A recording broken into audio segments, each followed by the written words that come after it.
All right, it's 9 o'clock straight up, and we're going to get going. Good morning. It's great to have everyone with us this morning. This is an event that I've been looking forward to for months. And this is, of all the symposium topics that we talk about, customer service seems to ignite something inside of me. I just get excited and love hearing about the stories and different approaches on how we treat our customers and what we can do to be customer friendly, to keep our customers and clients. So I've been looking forward to this for such a long time. And today we have an incredible lineup of 4 individuals who are stellar at doing this. And so I'm going to introduce those here in a moment, those individuals. We've been doing this about 5 years, and this is a partnership with Weber State University, a great partnership that we've had. And Matt, who is with us, Matt Morrison, the Dean of Weber State University Goddard School of Business and Economics. Thank you, Matt, for being a great partner and for the university as a whole. We love our partnership with the university. And this particular event that we do every fall and spring is just turned into something that's an amazing thing for us. And so the other thing that I want to recognize our partners who make this happen, our cornerstone partner, America First Credit Union, our keystone partners, Bank of Utah, Big D Construction, Business Depot Ogden, the Standard Examiner, and Wells Fargo Bank. Great business partners that are with the Chamber of Commerce that make these types of events happen and help keep our Chamber of Commerce fluid and growing and dynamic. And so we're very grateful for these great partners. We also have 2 wonderful government partners in Ogden City and Weber County, and they really have provided an incredible amount of support, particularly through the pandemic. They work very closely with us and help make sure that we're up to speed and have the correct information to help all of our businesses through times like this. So today we get to hear from 2 individuals from our business to business segment, Jill Colton, who's a Senior Vice President at UMB Fund Services. She'll be our first presenter. And then we're going to hear from Matt Wardle. And Matt is President and CEO at JD Machine Corp, a world-class manufacturer and machining and fabrication shop. And then we're going to hear from 2 of our business to consumer marketers, Tara Lindstrom, Vice President and Marketing and franchise owner of Jamba Juice here in Utah, and Pieology, a couple of shops here in Utah as well. They also have a couple of franchises of Carl's Jr. in California. Welcome, Tara, we're grateful for you. She also provides marketing consulting for other companies as well. And then we also have our general manager of the Sam's Club on Riverdale Road, Justin Kallis, who provides just a personal connection with his customers. And I've never seen better customer service coming from someone other personally from Justin. So we're grateful to have you with us, Justin, as well. So before we turn it over to Jill, who's going to be our first presenter, I'd like to turn just a few moments over to Mr. Matt Morrison and let us know what's going on at Weber State University. Matt? Thank you, Chuck. And on behalf of the Goddard School of Business and Economics, I want to thank everyone for attending today. We enjoy and appreciate our working relationship with the Ogden-Weber Chamber. One of the Goddard School's distinguishing values is to provide time and expertise to our communities, and Nubiz provides us that opportunity. This is a terrific program. We've got 4 wonderful speakers today. I'm looking forward to it. I think we've carved out 2 really interesting niches with a business to business and business to consumer perspective. And I look forward to what we get to hear today. So that's it for me. Let's turn it over to Jill. Okay, thank you very much. I'm going to go ahead and share a presentation that I have.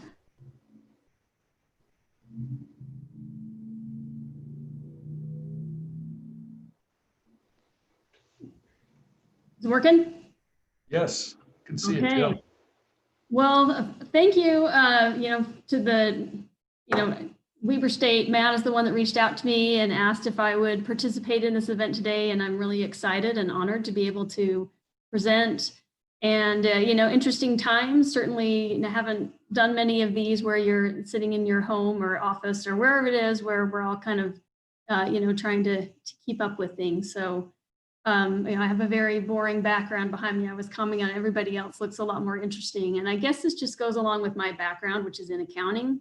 And I think that's why they had me go first, is because accountants are traditionally a little more boring. So we're just going to get through this, and then the excitement will really begin.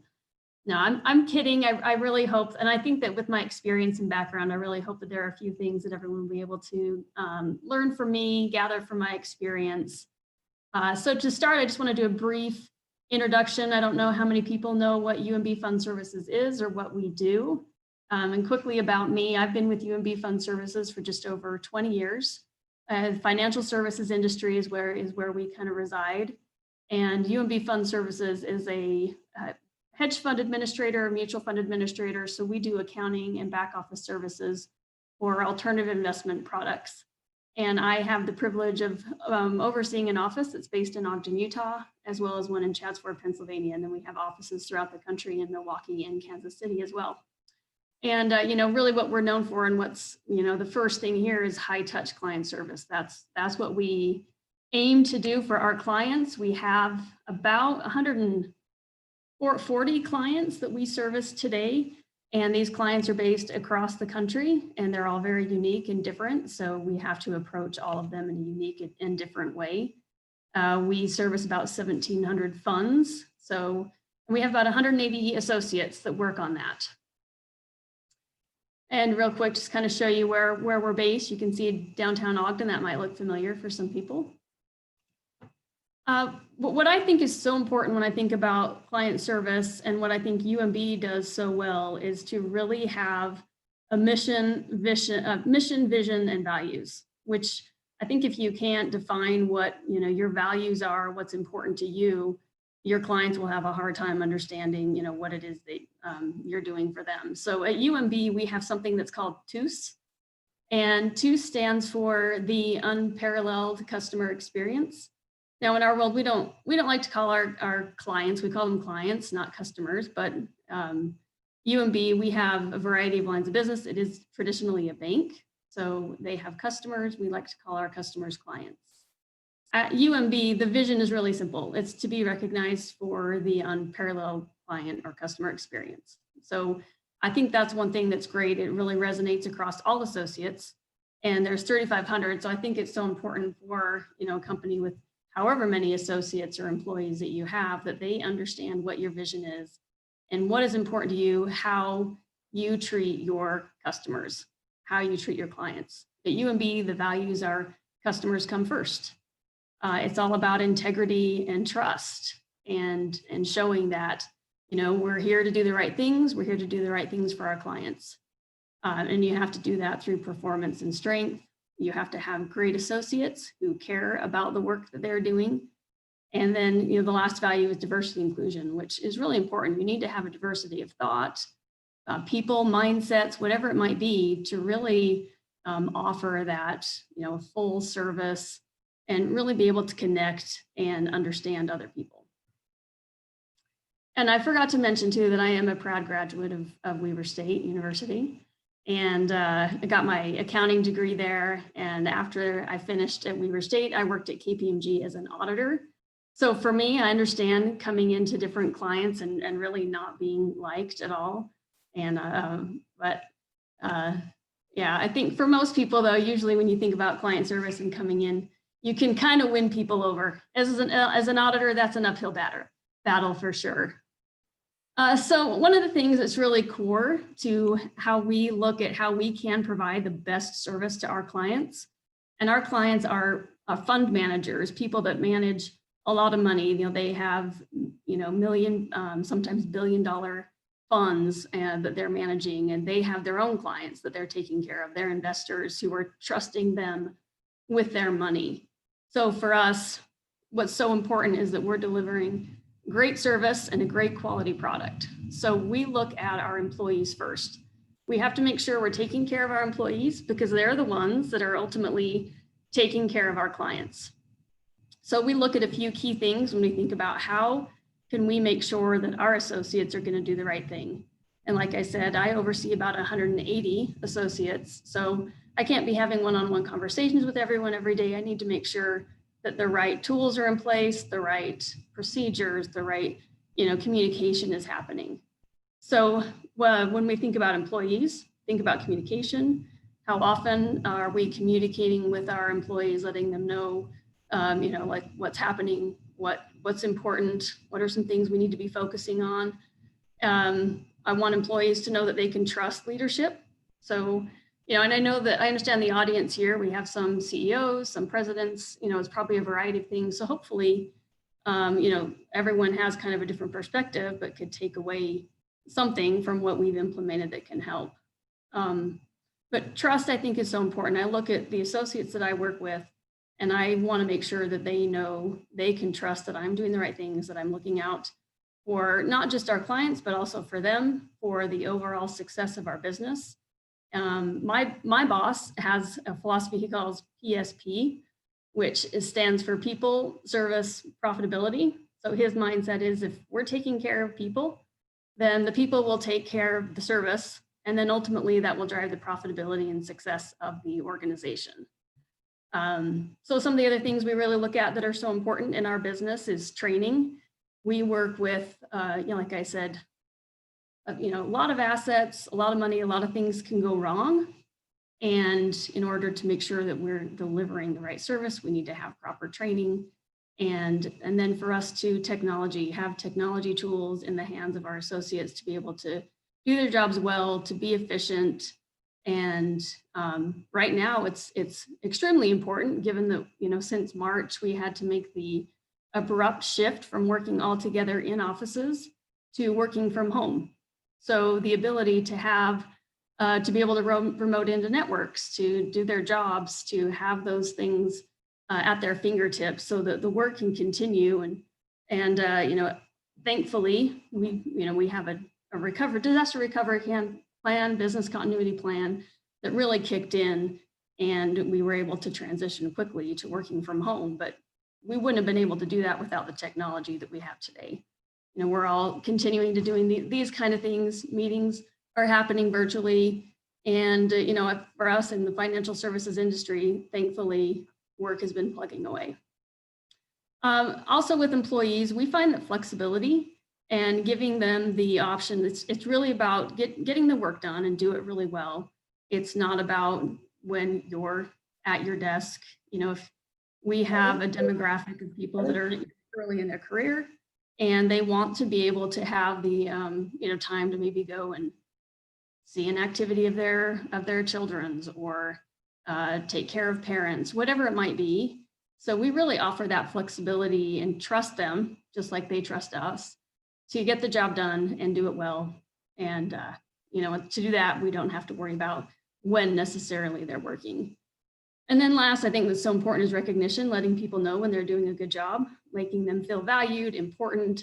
And at UMB, we have something called the WOW program, and it allows associates to recognize each other when they've done something good.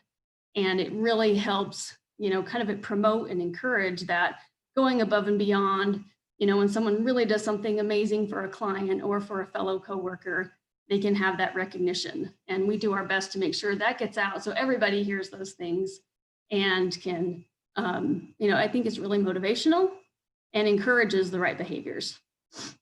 And then I just have this little, picture over here. And it's something that I think I need to remember as well, is that anytime you're meeting with your associates, having a customer service reminder is so important every time. Just to hit on the importance of that, and also maybe to offer up a little training or some ideas on what they could do to really ramp up that level of customer service. So the second thing, and really this is simple because this is my, I think, second and last slide, knowing your clients.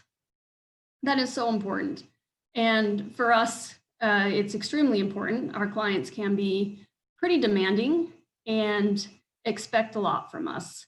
So for my 20 years of working in this industry, what matters to our clients actually hasn't changed. And that is, for us, it's accuracy and timeliness. So, we're providing numbers, results. We're showing them what their investments have, how their investments have performed, what their investors are making, what is their investment worth today? And if we're making mistakes on that, we'll quickly lose the trust and we'll quickly lose clients. And then secondly is timeliness. Are they getting the information when they need? So we understand those are the two most important things to our clients. So we do everything we can to deliver on those.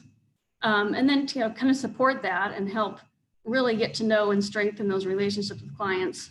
I have a list of things that we find are the most important to really maintain and develop relationships and to retain our clients. So building relationships, it used to be that we'd get out, we'd travel, we'd go see our clients. I'm sure we'll get back to doing that someday. And that is very important, I think, to sit down, have a meal, get to know people. It's a little different now because I think I see my clients more now than I ever did. It's just on a video, on a computer screen. But it's been fun because you can actually see, get a peek into their home. I've seen their children walk across the screen, pets, and then you can start to have conversations about other things other than just work and what the next deadline or deliverable is. So that's been really exciting and fun. Listening, if you don't listen, you won't really know what it is they need. A lot of times you can get kind of caught up in the things that you do every day, and you're not really understanding maybe what your clients need and where things might be changing or where we might be lacking. So I think listening is so important. Being responsive, being dependable, all things that are really key. And then managing expectations. So, I think this is most important when we think about taking on, say, a new client or, a new project, something's happening. If you really aren't managing and setting those expectations up front, you'll ultimately probably end up with some disappointed clients in the end. So manage expectations. For us, that also means don't overpromise and underdeliver. Be realistic with what you can deliver and how you tell clients you'll deliver. Set reasonable deadlines with things. That's how we manage expectations. Consistent communication. We have weekly calls with clients sometimes, monthly, depending on the level of activity and what their needs are. But we find having that communication going out on a regular basis is so important.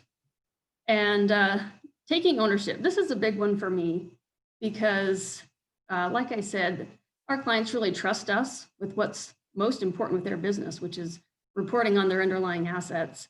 And we have issues where we do have errors that occur or we have problems. And I have so many examples of times that, because, something happened on our end, a mistake, an error, whatever it might be. And we, our response to that is to immediately understand what happened and take responsibility. So if we know it was something that we did, we caused some kind of loss, error, or, something happened, we immediately reach out to clients, explain the situation, and tell them how we can make it whole. If there was something we need to do to make it whole again, and then how we're going to prevent that situation from happening in the future.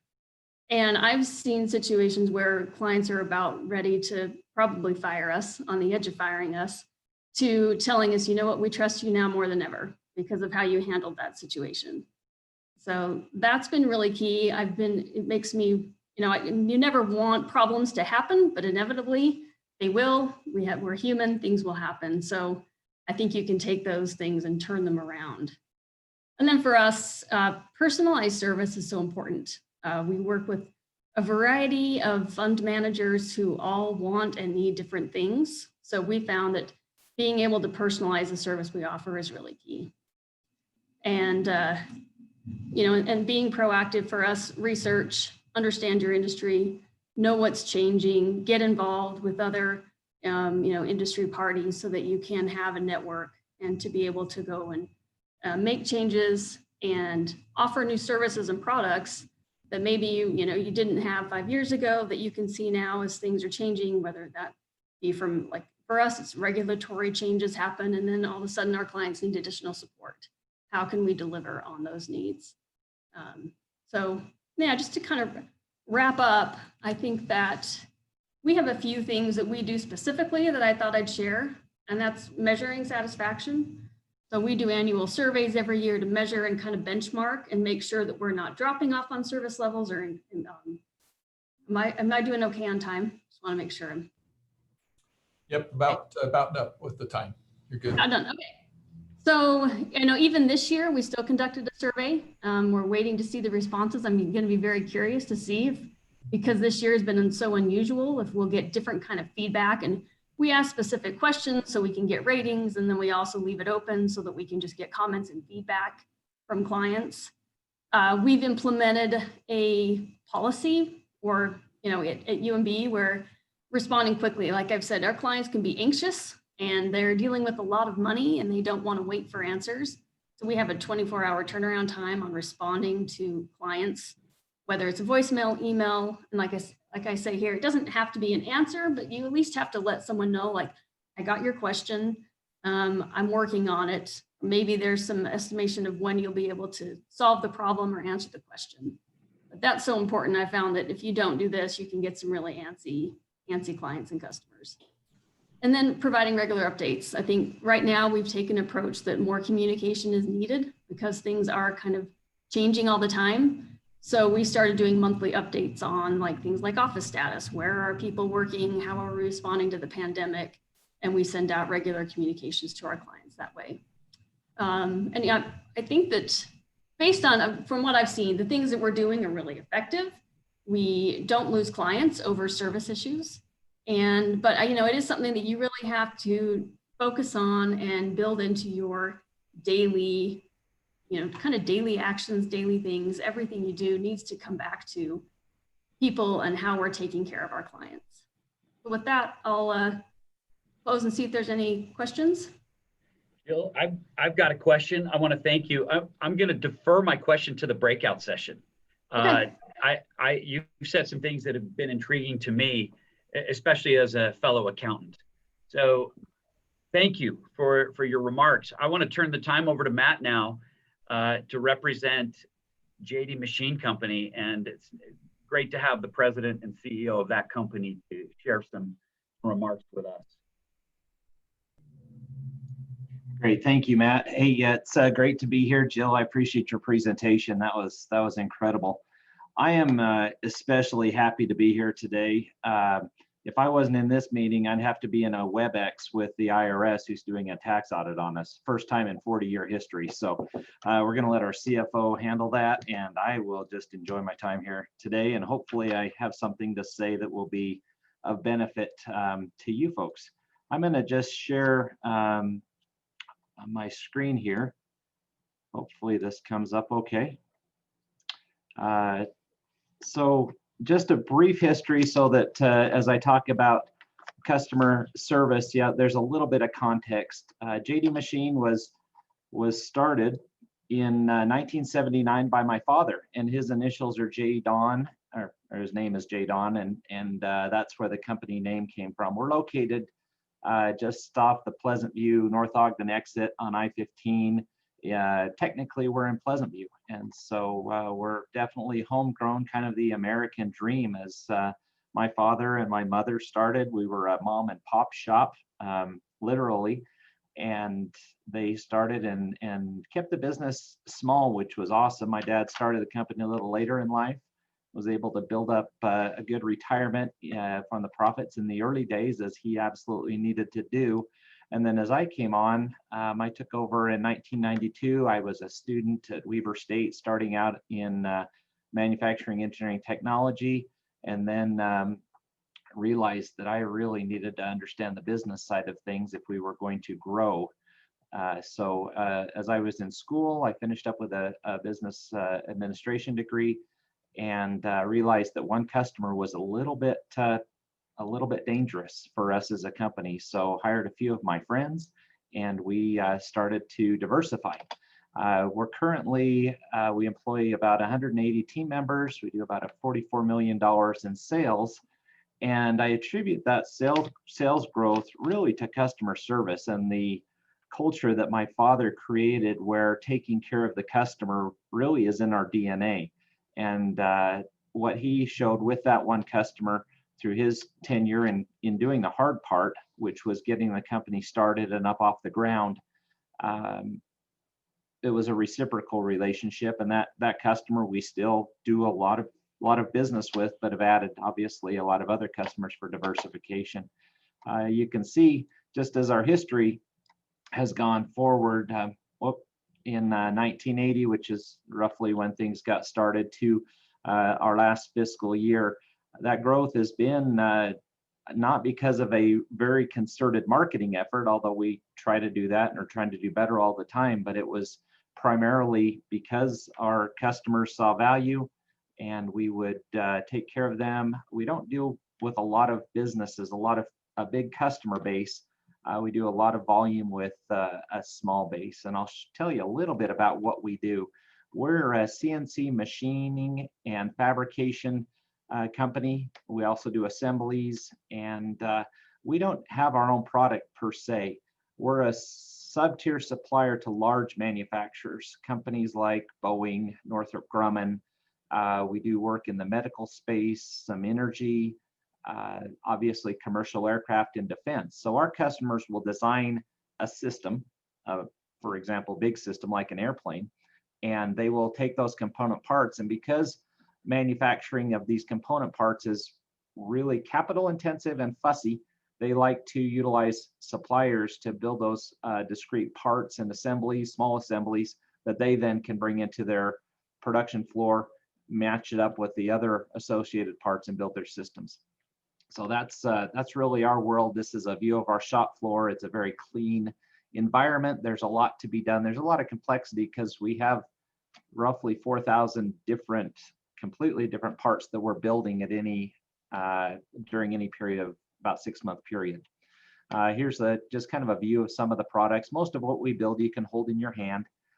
We take raw materials and sheet metal using CAD/CAM systems. We program these machines, and through automation, the raw materials held, all the material that's not the finished part gets cut away, and it's to some very, very exacting specifications. So because of this, there's a lot of potential challenges that can happen, both to quality and to delivery. So treating the customer well, communicating well with them becomes very, very critical. Quality is basically a given. I don't have any trouble getting on an aircraft because I understand the quality requirements, the redundancy, all of those things that are needed to make sure that airplane stays in the air until it's ready to gently come back to Earth, along with a lot of other types of products.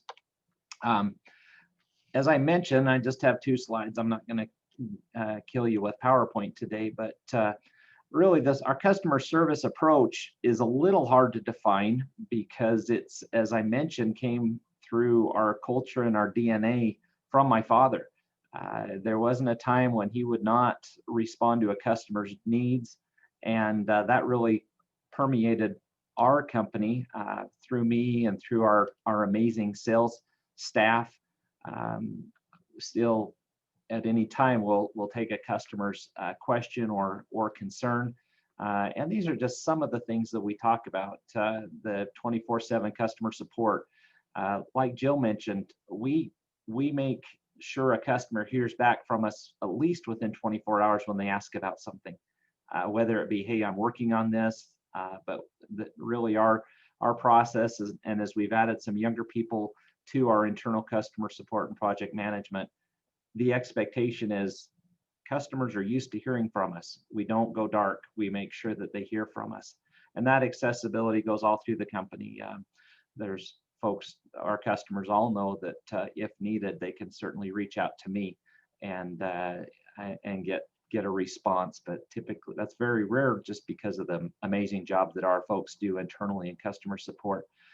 Something our competitors don't do is we go through all of the open orders for our customers every week, and we send them an email with an update on where everything is. So it saves them time in having to pick up the phone and say, hey, how's my part coming along? What's going on? They can just open that update and find that. And that's something we, and it's kind of, I remember starting that. My parents at about age 60 when I was in college, they decided they wanted to travel. And that's probably one of the reasons why the business transitioned so early. And my dad would go out of town with my mom, and they'd take a vacation, and I'd call the customer up. And this was before we had web portals and SAP spitting out some really great, you know, list for us to see what's going on. But I'd say, hey, can you send me what's on order? I'd go through and figure out where everything was, kind of get it on track, and find out where it is in our shop, make sure the order was entered, and then give them a response back. And that was kind of the beginning of those early stages of anticipating what the customer needs and making sure that we met those needs. So we have assigned project managers. We do a lot of things like try to differentiate ourselves from our competitors. Even though there's a fairly high barrier to entry in this business because the equipment is expensive, there's a lot of good machinists around. You could actually buy a machine and put it in your garage, which puts us at a disadvantage with regards to our overhead. So as we look at our competition, both at low-cost countries, offshoring, and as well as folks that just jump into this thing either as a side job or just out of their garage, we try to differentiate ourselves and find ways to provide more value. And one of those that's been a key goal of ours is this engineering support. VEVA is value engineering, value analysis, design for manufacturing. We find we can help our customers reduce cost because of our understanding of the manufacturing processes. And hey, change these items in your part and we can save you some money. So we look at just different ways to add value, and those naturally happen through a very engaged workforce. And Jill did a great job of talking about how if your team is not happy, if they're not taken care of, if they don't know you have their back, that likely is going to show up in the way they treat the customers. And there have been times that I've had to talk with customers and say, hey, you know what, the relationship as it stands right now it's not productive, it's not professional, and I'm sorry, but some of the way you're treating our people here is not going to fly. And because everybody brings something different to the job, and like Jill said, we have tough customers. We have big customers, much larger than we are, that maybe take a more adversarial approach. But as I look at how that affects our team, I have their back, and I've taken the opportunity to let customers know that, hey, we need to change this or we're not going to be able to do business anymore. So when we talk about Peter Drucker's statement of culture eats strategy for breakfast, I wholeheartedly buy into that. And I think that there's a lot of just understood cultural elements to the way we treat our customers. But I would like to just jump in real quick.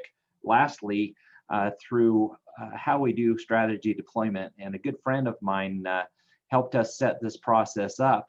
And it's a matrix. And this is our strategy deployment for our current fiscal year. We have 4 high-level goals that you can see up in the upper left-hand corner: strengthen our customers, strengthen our company, strengthen our culture, and strengthen our community. And strengthen our customers, they're not necessarily in order, but we put it up there as we have customers come through. We want them to see that, you know, we need to be a strong company first to be able to support the customer, but we're not going to be in business without customers. So that customer focus is really paramount. And we articulate that goal through the statement that we will help our customers compete in their markets through unequaled quality, service, value, and performance. And that's basically a distillation of our mission vision statement when it comes to customers. And to make that happen, we then have objectives, and that's on the horizontal middle part of that matrix there. And we have these metrics that then we monitor at least on a weekly basis. Most of them, like customer quality, customer on-time delivery, we monitor those every day. And every morning at 9 o'clock or 8:30, we have a step back review. We see how things went the other day. We monitor our customer quality and customer delivery. We also have heard from our customers that are getting our quotes in on time was an area we needed improvement. So last fiscal year, we set that goal for 95% on-time delivery or on-time quoting. And then lastly is that those suggestions or submissions to our customers on ways they can reduce cost. with these, each of our departments then have their own strategy deployment matrix. Our purchasing, our engineering, sales and customer support, accounting. Each of those departments have a matrix that looks just like this, only it is only the objectives that they can affect. And then down below, they have a rather long list of strategies that they're working on to implement and affect our performance towards those high-level goals. But my time's up. It's been great to be able to share these things. If you have any questions, I guess we'll talk about those in the breakout session. And if you'd like to reach out to me directly, I've benefited a lot from benchmarking and other companies. I'd be happy to share more in depth. So thank you. Thanks so much. Chuck, yours. Thank you, Matt. Matt, Wardle, thank you. Jill, thank you for great presentations from that perspective of clients and working closely in a business-to-business setting. I've had the fortune of being in Matt's shop before, and I can appreciate the work that goes into those metrics. There is an entire wall devoted to this in their shop, and their employees look at it every day. They live it, they breathe it, and it's an amazing thing, and it just flows right through the organization. It's an incredible system that you've created there. I'd encourage everyone, if you have any questions about that, to actually take Matt up on that. His offer is very generous, and that you could greatly benefit from that. So thank you so much, you guys. So just to remind everybody what the format is, we're going to hear from two more now. We're going to move to the B2C segments and hear from our two presenters there. And then when we're done, we're going to actually break out into two sessions, a B2B session and a B2C session. And we're going to give you the links to those on the side that you can click on. So when we're done with this next segment, that's what we're going to be doing. And we're going to have some real life meaty discussion on some real life situations that have happened from these organizations and let you participate in some dialogue with them. Super excited about that. So this is the middle part of the session now, and we're super excited to hear from Tara Lindstrom. And Tara, take it away. Thank you, Chuck, and good morning to everybody. I'm not a Utah native, but we've owned restaurants there for 10 years now, so I pretty much kind of raise my kids, making them fly out to Utah about once a month, and we have a condo in Salt Lake, so near and dear to my heart. Let me get this up here. All right.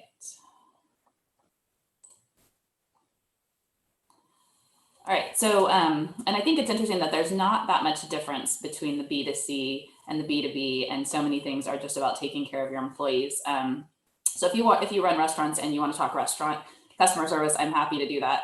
After this, I just figured I'd do something a little more broad, given that a lot of people run different industries here. So, so customer service, where does it start?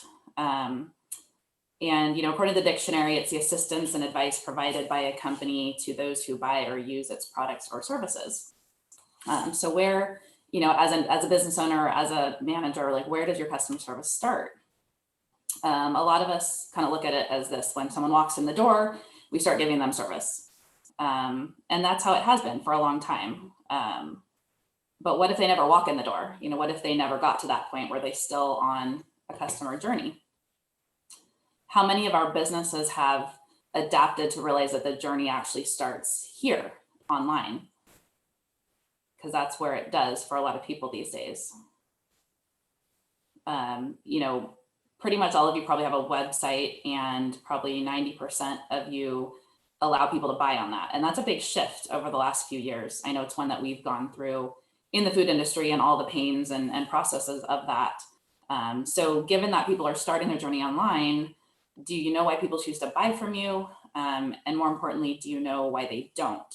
Have you ever talked to someone who went to your website and didn't come in? Why do people buy your product or service? I think it's important for us to understand that. So people don't buy products or services. We'd like to talk about how amazing our products are and and our services that we provide, but they actually buy, you know, when you get down to psychology of it, they buy solutions to their problems. And they buy them after you kind of give them the words that make them understand what you're going to do for them. And it makes them want to buy. And that's a StoryBrand quote for any of you who are familiar. I love StoryBrand. So, you know, the human brain wants to do two things, right? People want to survive and thrive, and they also want to conserve calories. So what that means is they're always looking for the quickest way, the best way, the way to get, you know, lose weight, the way to feel better. We want to survive, we need to eat, we need shelter, and we want to thrive, but we also want to do it like the quickest way possible. So imagine it this way: when you start talking to someone, and we tell our teammates this a lot, you know, when someone comes in, they're there to process a transaction or to buy something, but they're running on a treadmill. You know, they're busy. They want to get in, they want to get out, they want to get on with their life. And so they will give you about 5 seconds to, you know, do what you need to do. And then their brain is trying to go on to the next thing and trying to conserve calories. I also look at it this way: when you're having to tell your customers steps that they need to take or information about your business, it's almost like you're giving them like a bowling ball to hold. And, you know, once you get to about 2 or 3 different bowling balls, they can't hold them anymore. And so they just throw them down and they walk away. And this definitely came to light for us during the COVID process, where when you make it difficult for people or you can't adapt quick enough, they are just going to go find someone, you know, who can. And to me, that's all part of the customer service process, is making it efficient for your customers. So basically, if it's not clear what you sell and why people need it, you're going to lose customers because they're going to go somewhere else. You know, we used to have a chance to interact with each other, with each customer personally. So that made it, you know, pretty simple that we would work on them walking in the door and how we're going to treat them and what we're going to say. But really quickly that shifted to, you know, online. And even in the business of food, most new customers have already visited our website before they've come into our store.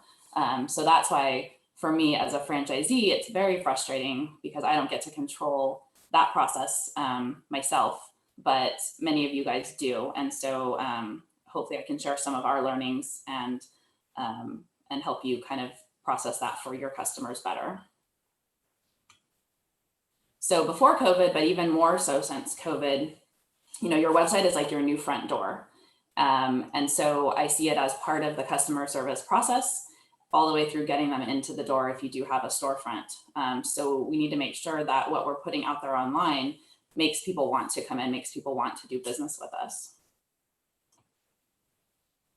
So for this example here, I'll use one of my own examples. So this was the front page of the Jamba website for the first 3 months of COVID. So COVID happens, we're like, oh my gosh, we've got to like figure this out for people. We got to make them feel great, make them still want to come in. And for 3 months, this is what they were staring at while I was writing email after email asking why we're still staring at turmeric spice and nothing else.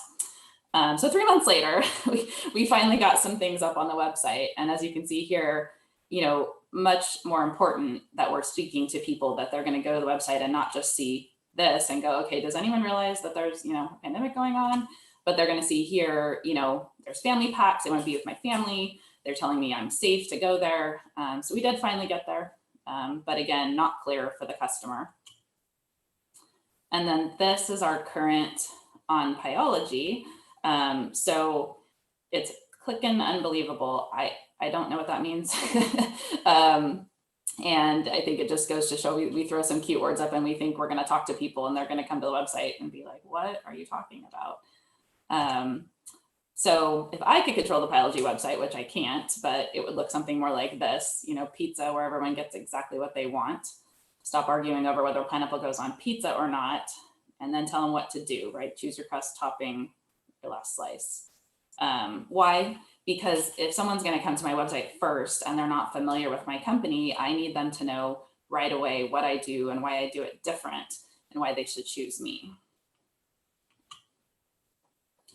So most people, just a little fact, you know, most websites miss the mark when it comes to the customer journey. They kind of look at their website as, okay, I have a website, but then my customer service starts here. And I really think we need to look at that as a full journey. People will spend a ton of money on graphic design or logos or like tweak every color, but then they fail to look at the words and how they're speaking to the customer or potential customer, that pops on the website. So when we can make that path clear and easy for the customer, then we're more likely to cut through the clutter and keep our customers. So just some hopefully helpful tips. So 4 things that your website needs to start a good customer experience. So one would be, it needs to pass the Grunt Test. So what is the Grunt Test? So the Grunt Test is, if I pop on your website, within 5 seconds, I need to know what you do and why I should buy it. So here's an example of a website. Hopefully it's nobody's here. I picked something in Virginia, so shouldn't be. So I'm here, I'm searching for something relating to this, and what do they do? So they do large and small jobs. Maybe they control the weather. There's growing supermarkets. I don't really know what they do. So here's another example of a website that is in the same industry, and clearly across their website says commercial refrigeration, installation, and maintenance, and this goes back to that whole conserving calories thing. And so as, in treating our customers right, helping them understand what we do right away, and again, why they should buy from us is really important. And it allows your words on your website to start that customer journey. The second thing that a website needs to have is a clear call to action. I can't tell you the number of times I've gone to a website and I've wanted to buy from someone or do something, and I'm just searching around trying to figure out what my next step is. So here you can see, schedule a repair, schedule an on-site visit. It makes it very clear to people, again, helping them on their journey, making that journey smooth. The third thing is make it scannable. So what does that mean? Well, you've got to tell customers some things on the website, but we don't want to make that hard for them. So, we want to tell them what we offer, why they should buy it, how they could get it, what results they're going to get from it. But these days, everyone's on your phone. And so you need to be able to quickly scan your phone, get through all of the reading, make it very simple and easy. And they're going to feel like that journey is good for them. And then the fourth thing, kind of going in line with the scanning, is making sure that we have clear section headers and defined sections. So, when we're going to put the different components of the website together, we want people to be able to quickly process what it is that we're doing and why they should buy it. And they're going to scan. So again, it's like Cliff Notes for a website. We want them to be able to figure that out quickly. So here's a website just briefly that kind of brings that all together. Tells me what they do, relief from the burden of accounting and taxes, helping service-based small businesses. So if I'm a service-based small business, I'm going to keep scrolling. There's a clear call to action. And then they've kind of defined what they do for me. So not like, hey, I pay your taxes, but hey, what are you going to do for me? Are you going to save me time, money, and hassle? Really calling out what I get from this company.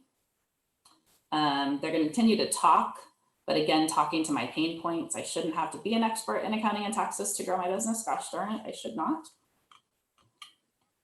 And then again, at the bottom, here's what we can do for you. And we get to that. A lot of people lead out with that at the top. Here's what we do for you, but a good website is going to tell that story and keep people through it.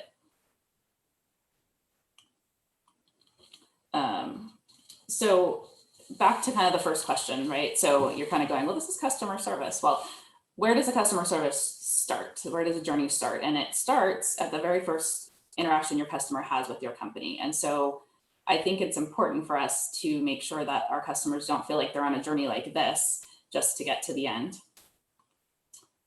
but more of a journey like this. So if people buy products and services based on the words that we use, we need to make sure these words are consistent from start to finish, from the website, through their time in the door, through our sales staff, and even after that. I believe that customer service encompasses every part of the journey. And I hate when people have a customer service department, because that's not what it's meant to be. And I think that every department should be dealing with customer service and have it at the top of their minds. So how do you know, in your business, how do you know which roads you have? Well, first of all, take the journey. How many of you have stopped to walk through your customer's process from someone who knows nothing about your company all the way through to buying it? If you can manage to take all your hats off of what you know, and either way, have someone else take the journey so that you can get feedback from someone that's honest, be open and honest to that feedback, and find the pain points and fix them. I get excited when we get complaints from customers. Not really, but I get excited because that means that it's something that I can fix. It's something that someone's taken the time to tell me, and we make sure to fully explore all of those. And I've found a lot of mistakes on our online process and our ordering and things that you would think even a franchisor would have buttoned up that they don't.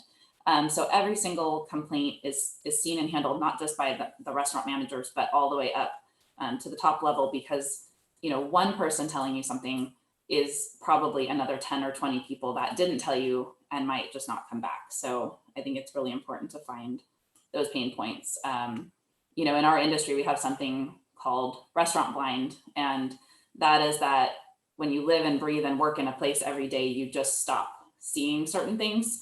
And so I feel like my job as head of marketing is to walk in each of our stores like a brand new customer. Do I know where to go? Is it clean? Are the posters up correctly? Is there just little stuff in the corner? My managers are busy running things every day, and sometimes I'll point things out and they're like, oh, I didn't even think to look at that. So I think it's really important to have someone in your company who really walks that journey and sees the service from start to finish with a fresh mind. Because if you're not willing to fix those things, then at some point they're going to cause pain points and people are going to stop coming to you. So even if you've done everything great and you have a super successful business, as the two before us seem to have, I think customers have changed a lot in the last couple of years. And so we would be amiss if we don't just, reach out and find out kind of the truth behind what's happening and where any pain points are. And so ultimately it comes down to this, the customer is the hero. What we offer, what we sell is not the hero. We are helping that customer get what they need, and that is the service that we're providing them. So we are simply guiding them to the services that will make their life better, that will help them survive or thrive, and will help them do it as quickly as possible. So I think our job in the customer service is to make the journey easy and fun, and work hard to make them a happy customer, because there's nothing better for our business to grow than one customer, telling their friends. So, back to that beginning question of where does it start? Customer service is meeting a customer's needs at every point of the way, knowing the expectations that were set when they went online, all the way through into the store, and afterwards following up and making sure that those expectations continue to be met. So I think, we're all in different parts of business, and for us, I think we all can only control what we can control, but we look at customer service from the start to the end of that. And so just a couple of follow-ups and resources. Just a reminder to visit your competition in store and online, walk their journey, and apply that to your own. I think there's always things to be had from learning from others. I do have a marketing website, so I have a 5-minute guide if you're interested at onebitemarketing.com. And like I said earlier, I do love StoryBrand and Donald Miller, and I love the Marketing Made Simple book. Some of this is from that, but it's really helped me see the opportunities in both our business marketing as well as other clients that I work with. And then lastly, I know everyone hopefully loves Jamba, and I love to partner with businesses. So I'm going to take this opportunity to say, hey, I'd love to send you a free smoothie. And I'd love to help you serve your customers better. And I'd love to help you take care of your employees. So send me an email to tara@onebitemarketing.com, and let's chat about how we can partner together. And with that, I will pass it back to you, Chuck. Right on. Thank you, Tara. Fantastic. Love that. I love the customer journey. I love the thought about the hero part. That's That's so spot on. With that, we're going to head to Justin, who's going to let us explore some of the great customer service happening over at Sam's Club. Justin, floor is yours. Thank you. Thank you, sir. Appreciate it. Good morning, everybody. Thank you for allowing Sam's Club to be a part of your great event today. My name is Justin Kallis, and I'm the club manager of the Sam's Club in Riverdale, Utah. And on behalf of our team here at Sam's Club, it's truly an honor to speak to you today around what service means to not only myself, but what it means to Sam's Club. In order to truly appreciate that, I felt it was necessary being on today's sales floor. But I'll start that journey where I began 25 years ago. And that's my first day on the job. Like many of my peers, our careers started from an hourly position somewhere within the club. Mine happened to be electronics, and that is well before any handheld device you have sitting in front of you today. I like to call that was my BSAA, before Samsung and Apple. And if you would have told me during orientation that I would be responsible for $100 million in annual sales and relying on my leadership to guide 180 associates on a day-to-day basis, I think you would have gotten some very long stares and blinks from that young man. Well, in part, to be honest with you, it was doing because I had said a little fib to get on board with Sam's Club, but that's a different story at a different time. In all seriousness, what truly matters is, and what makes Sam's Club so great, is ordinary associates doing extraordinary things. And I will share with you a newsletter that Sam Walton wrote to his associates back in 1980 that is the cornerstone of our culture of service. And I still think and believe that that holds true today. And by the way, in this particular newsletter, Sam Walton had spoke about the opening of his 24th new store the day before. And what he stated was, good enough is not enough today. Whatever your work happens to be in this company, you can throw it down as a fact. Your own progress and the progress of the company is tightly bonded as the links on the strongest chain. Let's think about that for a moment. Each of us is dependent upon each other to the success of the company. Myself and the associates at Sam's Club will continue to progress only as long as we put more effort, thought, and interest and enthusiasm into everyday operations of our job responsibilities. It all boils down to what was said before, engagement of each of our associates. Only our best efforts will pass the test in today's highly competitive retail market. Our philosophy has always been and will be, if we take care of our associates will take care of members. Simple as that. And that's it. A culture of service built upon 3 basic beliefs that creates an environment of true entrepreneurship. And that's why I selected Sam's Club as my career choice. It was truly an easy understanding for me. Our business, especially Sam's Club, is a group of people, our associates, working together for another group of people, our members, to provide goods and services, both benefiting alike. And that's what happened 37 years ago when Mr. Walton chose to create Sam's Club. He explained the warehouse model was going to be powerful and disruptive, and he wanted Walmart to try it. He described this model as having very low gross margins with corresponding low expense structure, thus creating very low prices. And that is true about the warehouse model today. We buy quality items, pricing them very low, and then driving volume on them. We call it EDLP. What you guys know it as is everyday low pricing. And that's the foundation for us to be able to provide superior member service. It's a holistic process that begins with the members and works its way through the clubs, distribution centers, and back up to the supply chain. And that is a tactical view of service. But what service really truly means to me and what it means today in today's environment is starting each day focused on the safety of not only our associates, but our members. It is vital to be clean and organized and sanitized, not only at the beginning of each day's business, but from an open to close, close to open process. It's very crucial that we are flawless in this execution.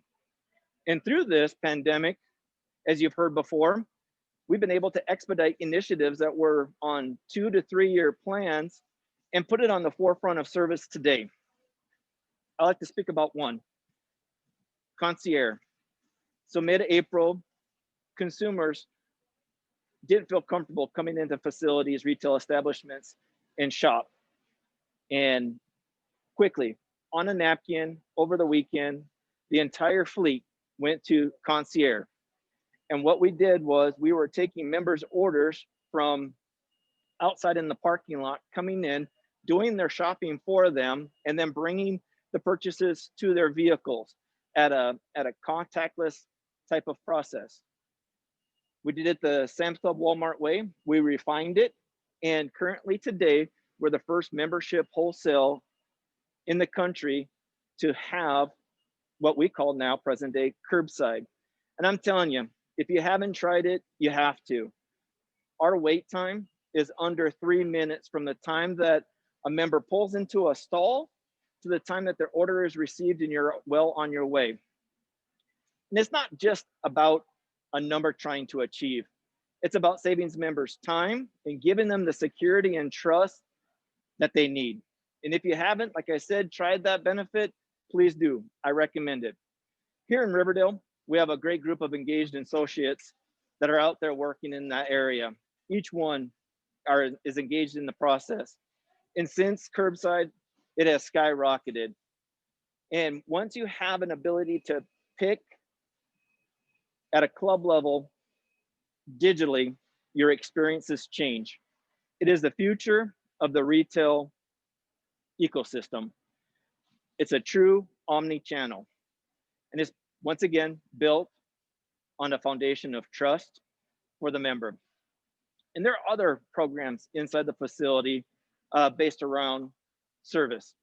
We have self-checkouts. And I know the old adage is, hey, we're taking away from cashiers and losing jobs. And that's not the case. It is a true reallocation of those resources that sets us up to a future of retail experience, be it curbside, be it distribution to our members in the field. At the same time, scan and go. We've had this technology for several years now, and I'm telling you, when I see members on the sales floor and they don't have out their phones and using it, you have those moments and they walk away going, why haven't I tried this before? And the best compliment can be is when I see those CEO moms shopping inside the facility and the little ones are all using the digital, helping mom put everything into a cart. That makes the job rewarding. And that gives us time to focus, Chuck, on those passion items that we talk about, those rotisserie chickens, those croissants back in the fresh departments. Trust me, you never, ever, ever want your wife shopping inside Sam's Club and send you a picture of an empty rotisserie case. That's bad. That's bad. That's sleeping on the couch for a couple weeks there with that. But just like every associate, it begins in orientation. And it's crucial that every associate has the belief that their job is the most important job in the company. So whether you're a cake decorator or whether you're a meat cutter, curbside associate, or backroom associate, your job is the most important job. And I want to share you a quick story about a gentleman we hired in carts. We brought him on board.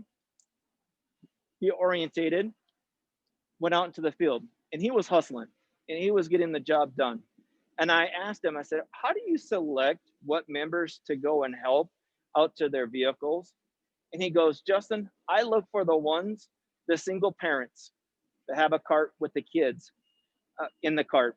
And why I do that is that when I was growing up, my mom was a single mom. And I knew how it was so important for her to go shopping. And I look for them to help them out because that's the last thing she sees as she leaves Sam's Club. And what an excellent story of bringing on board and taking care of the members. Secondly, knowledge is power. Cross-training is vital in our business model. Leadership continues to focus on the training of associates. In fact, all associates hired in Riverdale go through curbside training as part of their onboarding, as that is the way of the future for shopping. Now, we heard about all these digital tools, and I have a belief. If you keep track of the score of both you and your competitor, it puts you in a position to win. And Mr. Sam was known for having a 3x5 notepad in his front pocket, and he would take notes from customers, competitors, and come back and do it better. We have this now, and it's in a digital format. We are constantly getting active feedback from our members off of a digital platform that allows us to get better on a day-to-day basis. I focus on a daily basis, making sure that not only do I look at the number 10s, but I'm also looking at the 0s, 1s, and 2s. When I look at the 10s, it's a sure thing to go and find that associate and give them a great job, because that can go a long way with them. But I, as a leader, then need to look at the 1s, 2s, and 3s and find out ways to improve that lower rating. I'm gonna tell you a quick story here. Used to walk by produce all the time. Stood tall, signs were up, everything looked great from a merchandising standpoint. But one key thing, we were getting all these ratings based off of the quality of our produce. And it just took one phone call to one member and allowed that process to change. Man, it took every little bit to earn that trust and integrity back, but our produce got better. And we continue to take that active feedback and apply it to a daily process inside the club. Now, when you get to the marrow of what service means to me, it boils down to this. It means being friendly. It's a smile, greet, and thank every member that walks through our front door. Listen and resolve our members with a sense of urgency. It is a non-negotiable to not be neat, clean, and straight on a day-to-day basis, starting from the parking lot to the restrooms. Chuck, I talked about those passion items. You have to be in stock and fresh, not only at the beginning of the day, but throughout an open to close, close to open process. And at the end, we're able to provide fast and accurate front ends. We want to check you out accurately and get you through the exit door. In the end, even with these masks, we can smile and be friendly. And if we do that, we have an opportunity to exceed your expectations on a day-to-day basis and consistently deliver a high level of service. Thank you. Awesome. Justin, I have to see the rack of chickens. I have to see them. Are they He there? wants to see the rack of chickens. I gotta see the rack of Are they the right temperature? Right temperature, right seasoning. They're ready to go. Oh, and we got 2 ovens cooking in the back there, sir. Okay. Awesome. I know you guys do it right. I might have to have one of those on my way home, I'm thinking. Sounds good, sir. Only one? I want 2 right now. Okay, Thank guys. you for today. Thank you. All right, so now what we're going to do is we're going to move into our breakout sessions. And so if you would look down at your chat button, click on your chat button, and you're going to see a link to 2 different options here.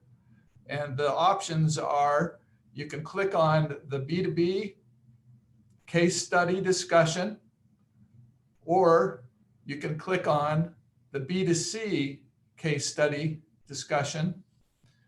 And so take either one of those that you need to click on and that you'd like to go into. Dean Matt Morrison, he's going to be with you in the B2B discussion and with Jill and Matt, and then I will be with you with Tara and Justin. So don't leave us. Go head on over, and thanks. We'll talk to you later.